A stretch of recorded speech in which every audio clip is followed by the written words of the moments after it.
Hello everyone. Welcome back to our Quantity Surveying and Highway Engineering series.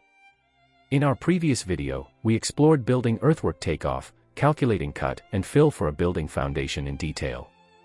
Today, in Module 2.6, we will learn about highway earthwork takeoff sheet preparation. We will calculate cut and fill volumes for a road, prepare a detailed takeoff sheet, and understand how to apply the average end area method. By the end of this video, you will be able to prepare a professional takeoff sheet for road construction. Section 1, Key Concepts, Detailed Illustration. Before we jump into calculations, let's clarify some key concepts. Earthwork refers to the moving of soil to achieve the required road formation. It consists of cut and fill. Cut occurs when the existing ground level, OGL, is higher than the design subgrade level, DSL. In other words, soil must be excavated. Fill occurs when the existing ground level is lower than the DSL, meaning soil must be imported or added to reach the design height. OGL, existing ground level, this is the natural terrain elevation obtained from survey data at specific shenages. DSL, design subgrade level, this is the elevation that the road subgrade should have according to the road design. In simple terms, if OGL greater than DSL cut, if OGL less than DSL fill.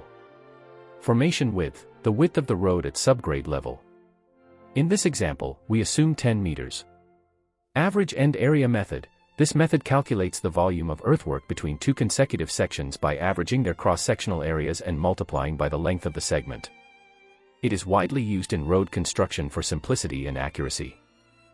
Step-by-step procedure for preparing a takeoff sheet.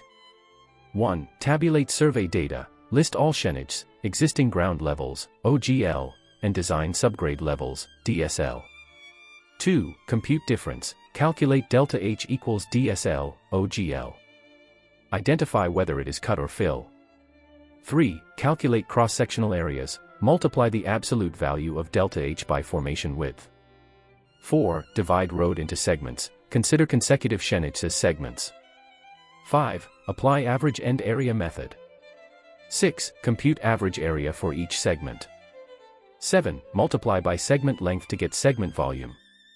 8. Separate cut and fill volumes, record volumes under cut or fill columns.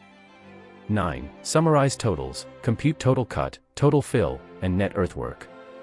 10. Prepare takeoff sheet, present all calculations clearly in a table for reporting or billing. Let's look at an example. A new road is proposed between shenage 0 plus 000 and 0 plus 180. From 0 plus 000 to 0 plus 060, the design subgrade level is 1,450.0 meters. From 0 plus 080 to 0 plus 180, the design subgrade level is 1,449.5 meters. The survey gives the following existing ground levels. Show table on screen. Shenage OGL, M. 0 plus 000 1,448.0. 0 plus 0 21,452.5. 0 plus 180 1,450.5.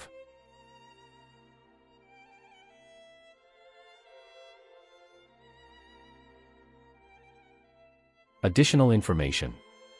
Earthwork includes excavation and backfilling. Fill is imported from a borrow pit. Cut material is not reusable. Road formation width is 10 meters. Use the average end area method for calculations.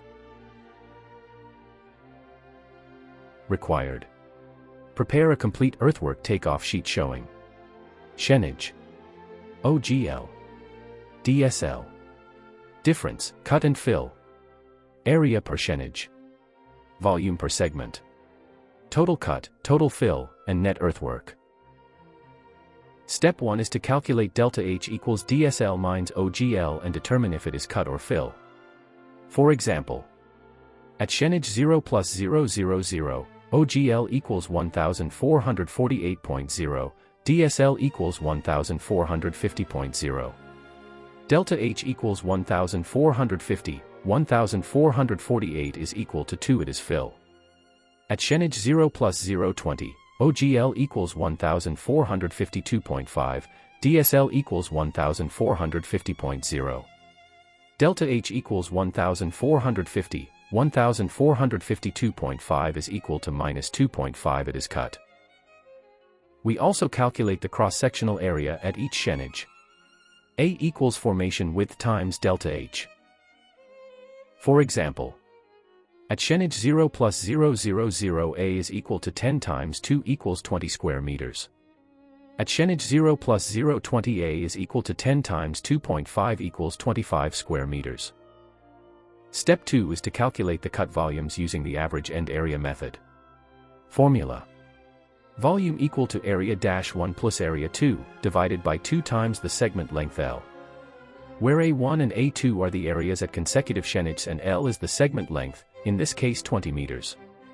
Let's calculate the first cut segment. Segment 0 plus 020, 0 plus 040. A1 equals 25 square meters, A2 equals 30 square meters. Average area equals open parenthesis 25 plus 30 close parenthesis divided by 2 is equal to 27.5 m superscript 2. Volume is equal to 27.5 times 20 equals 550 cubic meters. Segment 0 plus 080, 0 plus 100. A1 equals 10 square meters, A2 equals 10 square meters. Average area equals 10 square meters, volume is equal to 10 times 20 equals 200 cubic meters. Total cut volume equals 2050 cubic meters, this material is not reusable and will be disposed off-site. Step 3 is to calculate the fill volumes. We use the same formula.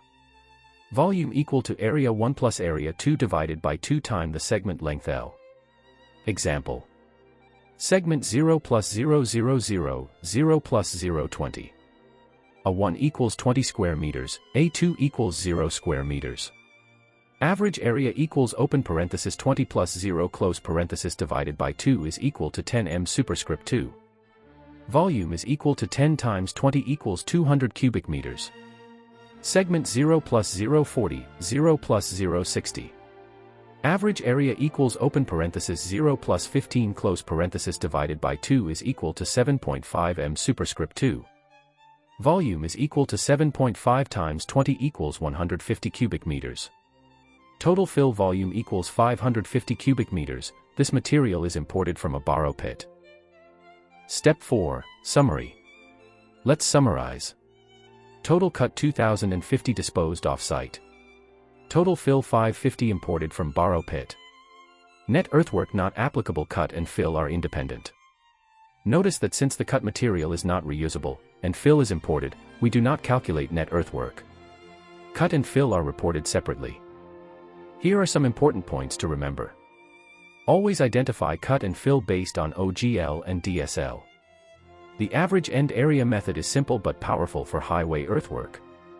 When cut material is not reusable, never try to offset it against fill, report volumes separately. Use tables for clarity. Shenages, delta H, area, and segment volumes help avoid mistakes. For segments where one shenage is cut and the next is fill, carefully average only the positive or negative portion for volume calculation. Accurate measurement of OGL and DSL is critical, errors here propagate through all calculations. By following these steps, you can prepare a professional highway earthwork takeoff sheet that can be used for costing, planning, or project monitoring. That concludes Module 2.6 on highway earthwork takeoff. In our next video, we will move to Chapter 3, Concrete Takeoff Sheet Preparation, where we will learn to calculate quantities of concrete for footings, columns, slabs, and beams. Remember, in the previous video, we explored building earthwork takeoff with detailed step-by-step calculations. This highway example builds on that knowledge. If you found this video helpful, don't forget to like, subscribe, and click the bell icon for more tutorials. Thanks for watching. See you in the next module.